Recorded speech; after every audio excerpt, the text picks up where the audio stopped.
With terrorism exploding in Jerusalem again, President Trump issues an ultimatum to the Hamas terrorist organization. Hi, this is Joel Rosenberg in Washington, D.C. right now for All Israel News. And I want to just give you an update on what's happening. President Trump has made an ultimatum.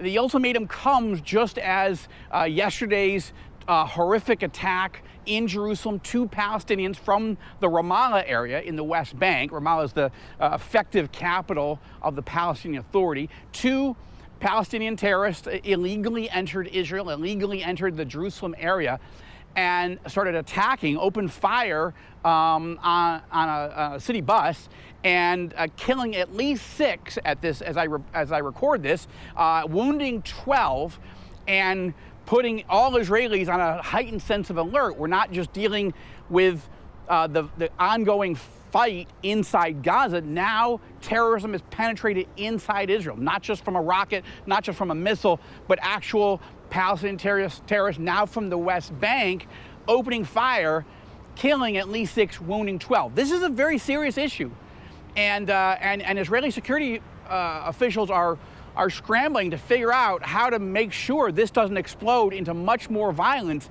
in the coming hours or days. I want to read to you the Truth Social message that President Trump just put out as an ultimatum to Hamas. Okay, remember the context here. The context is Netanyahu, Israeli Prime Minister Benjamin Netanyahu, has been using military force to pressure and to destroy as much of Hamas as possible, but he had not yet authorized the Israeli military to enter Gaza City full on, and that is one of the Hamas strongholds. Okay, Prime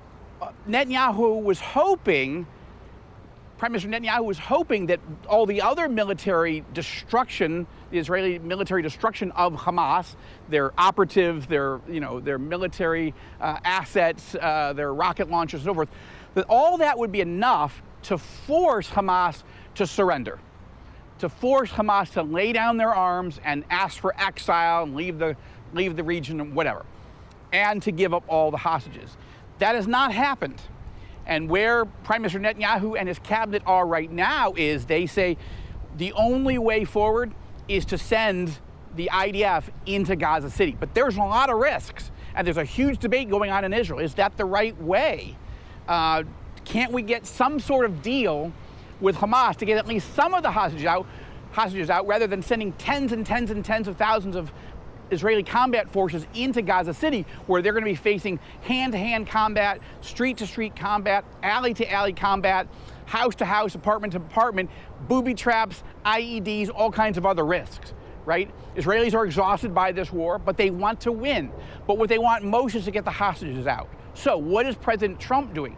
That's one of the reasons I'm here in Washington, to meet with leaders, to talk to people, and I wanted to give you this update for All Israel News. And basically, President Trump has through his senior envoy, his Middle East envoy, Steve Witkoff, his chief negotiator, has basically offered Hamas a scenario in which they give up all the hostages, and then this leads to a series of things where the war is over. Okay? Now, Israel's insisting that that deal can't include Israel surrendering in any way, shape, or form. And of course, Trump doesn't want Israel to surrender either. President Trump, rightly, God bless him, wants Israel to achieve total victory. But he's also trying to thread a needle. How does Israel get all the hostages back? We think there are 18, maybe 20 live hostages left in those terror tunnels. How does Israel get them all back without having to fight? And how do we get Hamas to stand down? If a deal isn't made, Israel's going in, and they're going in hard, according to Prime Minister Netanyahu. So President Trump supports that. President Trump is giving a full green light to Netanyahu doing what he has to do, just as Trump supported Netanyahu attacking Iran after offering Iran a deal. And Trump gave full authorization to Netanyahu to do what he had to do to destroy the Iranian nuclear and missile, threat. Okay, that is happening now with Trump, Israel, and Hamas. Trump is giving Hamas an opportunity to get out of this mess and get out of the war and give up the hostages and have it all be over without Israel surrendering, with Israel, in fact, achieving victory, and with the United States taking over control of Gaza until President Trump figures out who else is the right partners, probably Arab partners, to run Gaza, okay? But Trump is giving Hamas an ultimatum, and it's very, very important. And let me just read it to you specifically. Quote, and this is from President Trump's Truth Social account. "Everyone wants the hostages home," capital letters. "Everyone wants this war to end," exclamation point. "The Israelis have accepted my terms," President Trump writes. "It's time for Hamas to accept them as well." Okay? "I have warned Hamas about the consequences of not accepting. This is my last warning. There will not be another one. Thank you for your attention to this matter. Donald J. Trump, President of the United States." That's the message. The message President Trump is saying is, look, I'm with Israel, but I'm giving Hamas an ultimatum. One last chance. Give up all the hostages, essentially lay down your arms, go into exile. That's not the language in here, but that's the message. Or you're going to face hell. The Israeli military is coming for you, and they will destroy you, and I'm not giving you any more warnings. Okay? Now, the Iranian leadership, as you know, didn't take the Trump 60-day window of negotiating. They didn't take it seriously. The Iranian leadership didn't think that 60 meant 60. But on day 61, when the Iranian leadership hadn't accepted any reasonable terms that President Trump offered him, what happened? Trump called Netanyahu and said, go do what you got to do. And on day 61, Netanyahu ordered the Israeli military, the Israeli Air Force, to destroy the Iranian nuclear and missile threat once and for all. And actually, President Trump then came in the last few days and sent B-2 bombers to drop bunker buster bombs and finish off the hardest, most difficult 3 Iranian nuclear facilities, and that ended that 12-day war. Now, President Trump is saying, look, Prime Minister Netanyahu has mobilized tens of thousands of Israeli combat forces. They've been training for weeks. They are ready to move. Hamas, if you do not want them to come, give up the hostages. Let them go, all of them, or else. This is the ultimatum. And I believe that means that the Israeli military is coming in soon. Now, I will say, it's important for you to know, I want to report this, that so Trump's chief negotiator, Steve Witkoff, just met in Miami on Monday with Israeli Strategic Affairs Minister Ron Dermer. That's only an ambulance coming through Washington right now. It's nothing to worry about.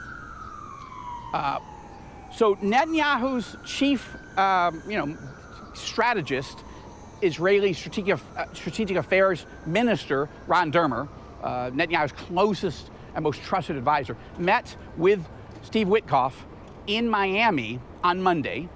Also in that meeting was Jared Kushner. Okay, Jared, as you know, is President Trump's son-in-law, married to Ivanka, and was the chief Middle East negotiator, the Steve Witkoff of the first administration. And we don't know yet exactly what those talks were about, but we believe that Witkoff was hearing from the Israelis, Kushner and Witkoff were hearing from the Israelis any final nuances on how negotiations with Hamas might go, what Israel can accept and what they cannot accept. But I think even more importantly, what was happening was a finalization of understanding of what this military invasion of Gaza City to destroy Hamas once and for all, what that's going to look like, okay? So there's very close coordination between Israel and the United States at the highest possible levels, and this goes with this ultimatum. And I believe that Hamas's days are finished. It's almost over for them. Now, could this take weeks? Could it even take months if Israel does have to invade Gaza City and finish off and destroy Hamas once for all? Yes. Could the price for Israeli soldiers be high? Yes. Unfortunately, yes. And that's why a lot of Israelis don't want to see this happen. They want to see some type of deal. And there's a lot of protests. The other Saturday night, a few days ago, there were 500,000 Israelis on the streets of Tel Aviv demanding that Netanyahu cut a deal.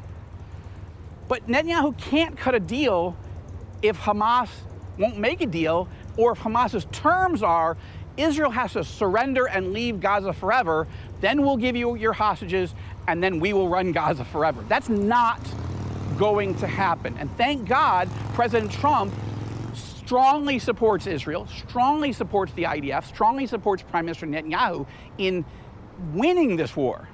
Trump wants total victory, but he wants it soon. Trump is worried that Israel's winning this war, but losing the battle for public opinion. So there's a lot of things at play right now. It's one of the reasons I'm here in Washington, and we'll keep you posted as we keep covering this story. But please pray. It'd be great if Israel doesn't have to invade Gaza City. I would love that. If Hamas can be pressured into laying down its arms and going into exile and giving up all the hostages, this would be a huge answer to prayer and total victory for Israel. That's what I'm praying for. That's what I encourage you to pray for. But if that does not happen, I support Israel going in and finishing the job. President Trump supports that. And it's going to be hard. It's going to be costly. But let's pray for success. From Washington, D.C., this is Joel Rosenberg for All Israel News.